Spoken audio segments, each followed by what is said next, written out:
All right, welcome to the Rockin' FM 937.com. Here we are live on the red, broadcasting from Toronto, Canada, from across Downsview Park. I am here in the studio with my friend, Mr. Iyke Delta of Iyke Delta Shipping Company Limited. How are you, Mr. Iyke Delta? How are you doing today, sir? I'm fine, thank you very much. Okay. Thank my viewers. All right. You are very welcome to Rockin' FM radio station, and this interview is being conducted here in Toronto, Canada, and we are delighted to have you visit this wonderful country, Canada. How are you enjoying your stay so far, sir? My stay here is very wonderful. Okay. Actually, I have to start by introducing myself to you. All right. My name is Iyke, All right. and I run a company in Nigeria. Okay. It's called Iyke Delta Shipping Company Limited. Yes. My children are here schooling in Canada, 2 of them. Okay. I was here sometime last year, September. All right. I did my second visit to Canada. Oh, man. And it happened that I come at a time when the weather is so cool. You're loving the weather, eh? Yeah, the weather is so cool. I like the weather everywhere. It's not that it's excruciating, but the weather is somehow horrible. Yeah. And I would say that Toronto is one of the most beautiful cities I've ever seen on earth. Oh, thank you very much. Thank you for giving our city such a good compliment. Thank you very much. So you think Toronto is one of the most beautiful cities of the world? Yes. Oh, yes. man. Especially when you go downtown. Downtown Toronto. You saw all the skyscrapers, all the big buildings. All the big building there. Nice city. Boulder skyscraper, Boulder underneath too. Yeah, on the ground. So very wonderful structures and edifices. Yeah. Oh, the people are so wonderful. All right. So you wish your country should be like that someday, Nigeria? Yes, that's your prayer. That's your wish. That's my prayer for Nigeria. That's my wish. But tell me about your shipping business now. What kind of shipping do you do? What kind of clearing and forwarding do you do? Because your name, Iyke Delta Shipping Company, means that you're into shipping and clearing and forwarding. Is that what it is? Yeah, that is exactly what it is. Okay, so how do you do it? Well, we are into shipping, as you already said. We clear the import. Okay. When you import your goods, from probably coming from China, coming from Canada, coming from Europe, yes, coming from America. Yes. So when they get down there and they have all the documents given to me, be really sure that my company is there to give you 100% service. Okay. Our primary assignment is to make sure that we satisfy our customers. Yes. Give a good urgent delivery. Okay. 24 hours of delivery. Okay.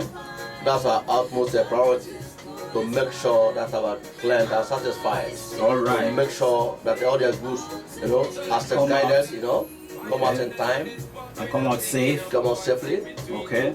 So I also understand that a lot of your clients are very satisfied with your service and your performance. Yes, of course. Okay. And there was this time the container arrived and the person didn't have the money to clear the container.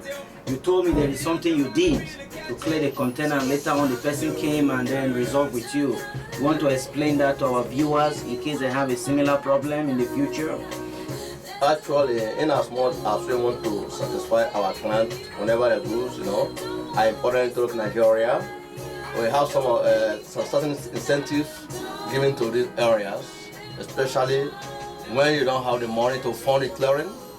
The company, can undertake that by giving you loans, provided you are there to comply with the agreement reached. Okay. Yes, we do all those things. You don't have money to clear your goods. Okay. So as to avoid demurrage, at the end of the day, you come up with our bill and be really sure that just give us as expected. Okay. Yeah. All right, very interesting. So, well, I'm glad you are enjoying Canada. And what is your purpose of coming to Canada? Did you just come on vacation, or what is your reason for coming? You must have a reason for coming. Yeah, right from my first introduction, Yes. like what I've said earlier, That my two of my children are schooling here in Canada, Okay. in the universities and college, Okay. and they are doing very marvelously well. That's I'm nice. so happy. I'm so satisfied. Okay. That's my primary reason of coming down to Canada here too, and also to look around to see if I can go into investment here. Okay. You know, it's a business like, and I like the environment Yes. where I can now, transact on certain business. Because the Interesting. way I look at it, people are very, very trustworthy. Yes. One thing is to do business with the people that you trust. That's true. They're quite transparent. Yes. These are the people you can trust with. Yes. Yes. I'm coming. Oh, thank you very much, Mr. Iyke. Welcome to Canada. We are very glad to have you here. You're welcome. We are very, very delighted that you passed through Rockin' FM 93.7.com radio station today, and we are conducting this interview so that the people in Nigeria, when you go back home, they will watch it. Exactly. They will know that it's true. You actually came to the radio station, and they will play the program for the people. Well, let's listen to a little bit of music, and then we're going to ask you some few more questions. No problem. You're welcome. Yes. I'm staring at you while you sleep, replacing for beauty. My face up in your neck and breathe. Take you into my senses. Wake up, it's time to finish. Round two, round two.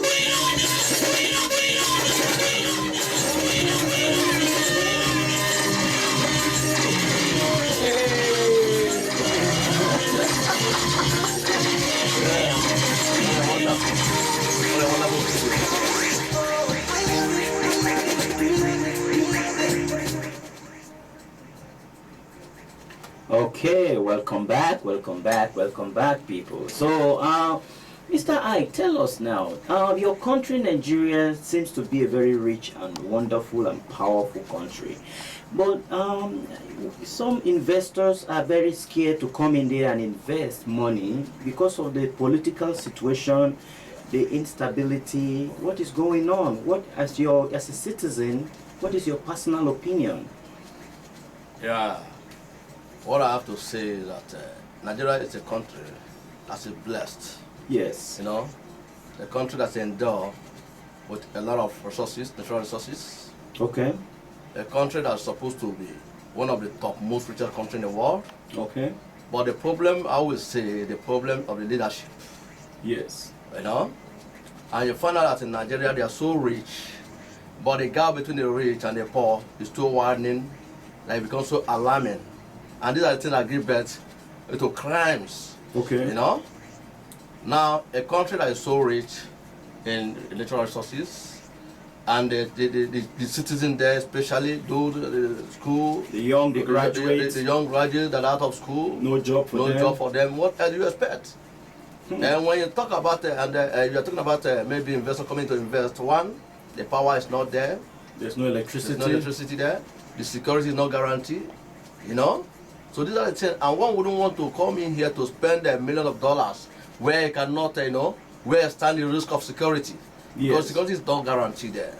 So that's one of the things. So for the investor to come in there, they have to give them enabling ground where they can now operate. Yes. And these investors are the ones that will create the jobs to employ the graduate, our young graduates. First and foremost, we have to talk about security. The issue of light. Light, that's number one. Light, the issue of security. Yes. Very, very important. Very important. Yes. I agree with you. Yeah. So, is there the current sitting administration now? Are they doing anything concerning the issue of security and the issue of light, as you have pointed out, or is it beyond their scope? I will say that the government of President Goodluck Jonathan Yes. is one of the best presidents we ever had, and the best one of the best government too we ever had. But the problem there is that they might really have good intention for the citizen. Okay. But one thing I believe that there are people there who try to sabotage it first. Because I remember when he was coming in, he talked about his utmost priority, Yes. about power, which I believe a lot have gone into power up till now to no avail. Nothing tangible has come out of power. Instead of improving the power, things are getting worse. Yes. But money is being injected into power. So it now became a kind of a puzzle. The people of Nigeria, we talk about power every day, and yet we're not seeing the power, and money is being invested into the power. Into the power. Then some other infrastructure that are supposed to be on ground. As far as I'm concerned, the president have been trying to do all these things, but they have a lot of saboteurs along the line. Who are That's not helping the who are not matter. helping the matter. So that's the problem we having, you know. And I think all these borders on corruption, and for us to achieve such a thing, such vision, I think we need to tackle the issue of corruption, which unfortunately has gone deep into our fabric. We fight it now because almost, in fact, it's like our culture. Corruption is like a culture. Like a culture in Nigeria. That's the problem we're having. You know, to combat it now becomes a very, very big problem. For us to achieve and arrive at our own expectation, I think corruption has to be fight to the minimal, you know, else. Wow, well said, sir. And with all due respect, I believe that you have hit the nail on the head. Yeah. So the issue why investors are not coming in to create job in the country, and the reason why there's a lot of unemployment is because, number one, there is insecurity. Yes. And these investors, they are afraid that their life may be at danger when they come into the country. Yes. And secondly, the issue of power, Yes. which is electricity. Because how can an industry strive except there is electricity and there's power to propel it, Yeah. to make it go on to manufacture products? So these two things has to be addressed. And from what you said, the current administration, the presidency of Goodluck Ebele Jonathan has been doing great and wonderful work to make sure they bring these things into existence, to bring these things that are lacking, to bring them into operational. However, there's a lot of saboteurs that are making sure these things doesn't work. So now I want to ask this question this way. This saboteur, is it that they don't see the benefit of what the president is trying to do, or are they afraid that when this light and security is in place in Nigeria, they will no longer see opportunity for them to make money? Yeah. Yes, actually, one thing is this in life. Yes. You know, there are people that are selfish and wicked, all right? And now some people too, out of maybe problem, they're able to make out their livings. Yes. You know, they enrich themselves through, you know, trouble, creating crisis here and there. So such people, they are negative people. They never pray for anything positive. That is why that remains there. They keep on creating problem here and there. And the area of maybe power too, we're supposed to have really an opportunity to a lot of people to do it. You know, doing one or two things. Like in all these our many industries, you know, but because of power, they are able to do it. And by the time they are able to address the issue of power in Nigeria, like most of them are bringing a generator, you know, they will not find it difficult then. And I believe they are the one big, you know, playing the bigger role to make it impossible for the light to be actualized. Because the moment it is done and, you know, when you're satisfied, the market will be in shambles. So Yeah, don't but worry. that is short-sighted, because now, how about we going back now to those people importing generators and say, okay, excuse me, sir, madam, you are a dealer in generator. What if we teach you how to become a dealer in solar panel? In that way, there will be light for everybody. It's not that we are trying to close your business, but we are introducing you to a better business, to a more profitable business, to a business that is green. Now, in the Western world, especially here in Canada and the United States of America and Europe, they are embarking on solar panel, solar energy. They call it green energy. So this is where this is where the world is moving towards. This is the direction the world is moving now. So I know it's hard for people to change from their old ways to a new way, but if they are afraid that we are trying to take food away from their mouth by bringing electricity, what if we try to teach them a new way? Say, we don't want to close your business, but we want to teach you a new way of doing business. Well, so in that way, these changes will benefit you, your children's children, and the whole of our generation. How do you respond to this? Do you think these people importing generator would like to embrace a new way of power? Actually, one thing with Nigerians, like a culture that's mentioned earlier, Yes. that bribery, the corruption, have taken out, you know, all over Nigerians. There are people who don't believe in tomorrow, they believe in today. They don't think of future, you know, and everything is being politicized. So the problem there is that they wouldn't want somebody to achieve that aim, especially when you have a lot of opposition. A situation where some group will be saying that they're going to make the government of Goodluck Jonathan ungovernable. Until today, it has come to reality that actually such a thing is going on. A situation where, bombing here and there, kidnappings here and there, all these matters have not been solved, the issue have not been addressed. Then we are not talking of light. It's like that we have a lot of sadists, The sadist does not believe in anything good. In anything good, the sadist does not believe in that. Not that it's impossible for us to do, it's very possible, to make sure that they get in these people, discuss with them, you know what I mean? Talk them into kind of, transforming whatever intention that toward the generator by introducing a solar system, not trying to deny them of their own franchise or whatever thing they have in the country. There's possibilities for that. But for Nigeria being what they are, they try to make everything impossible so that they make things so difficult for the government of the day. Wow. So, yeah, that's the problem we have in this country. Wow. Nigeria.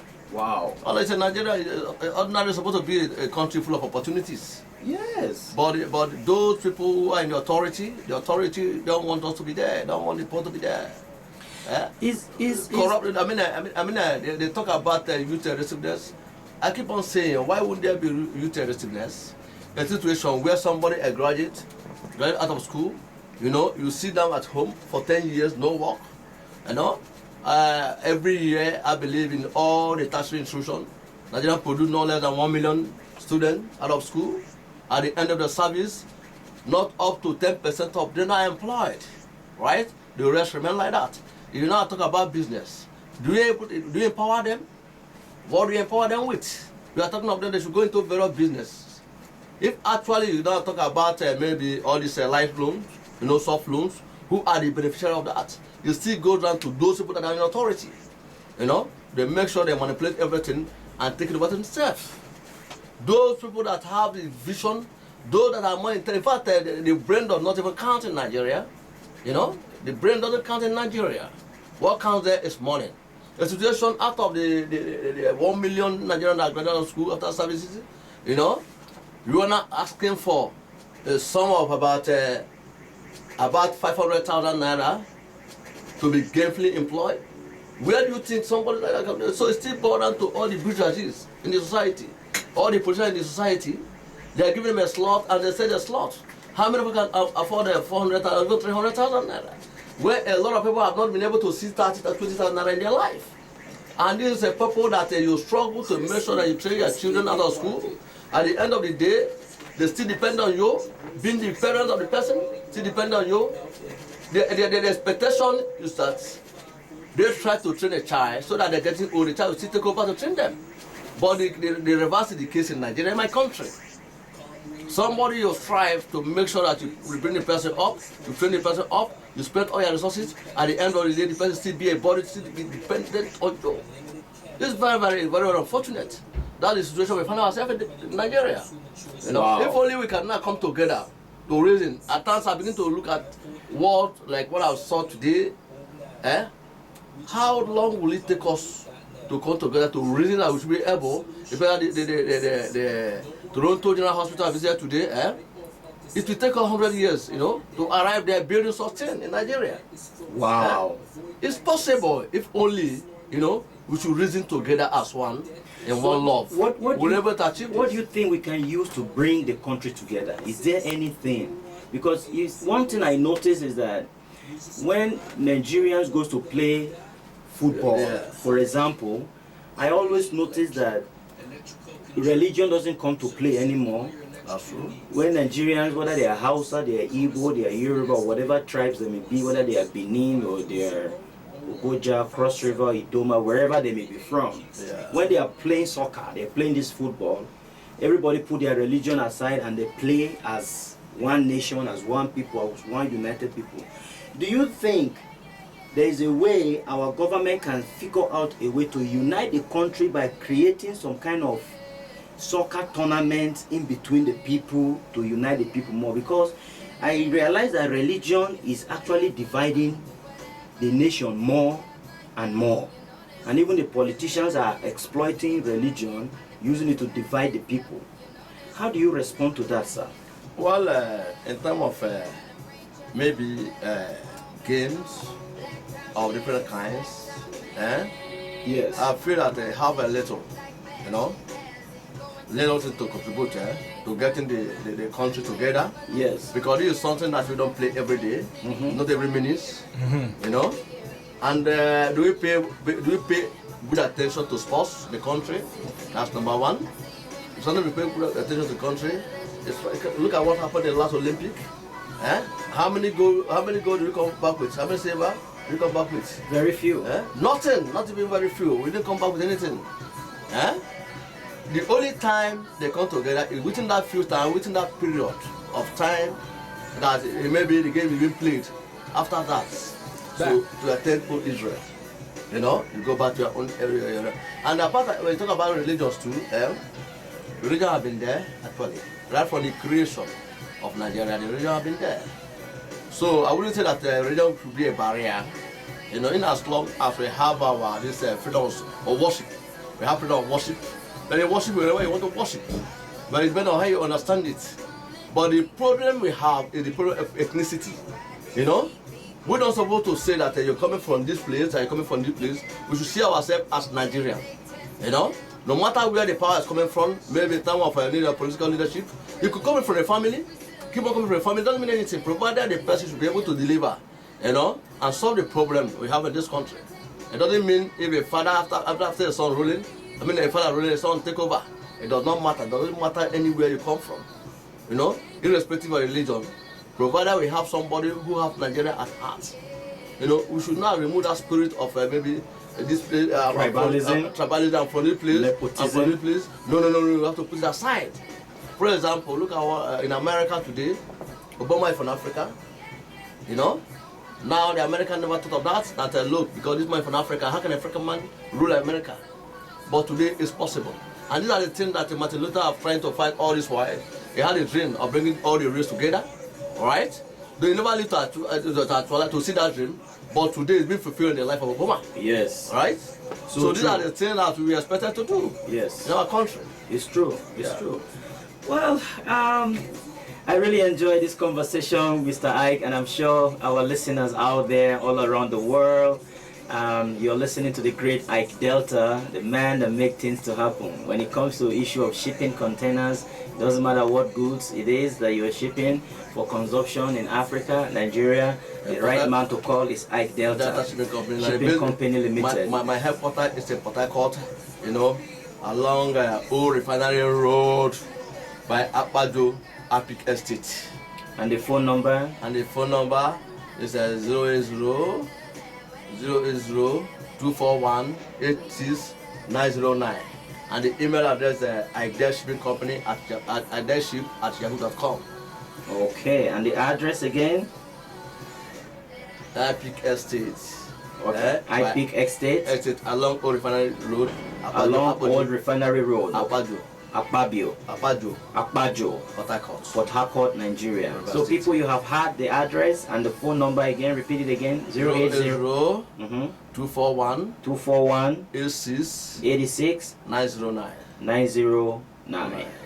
Okay, Iyke Delta, welcome to Canada, and thank you very much for passing through Rockin' FM 93.7.com. And we want you to say a greetings to your wife, your children, wherever they are schooling, so that when they hear and listen to this this broadcasting and this interview, they will know that you remember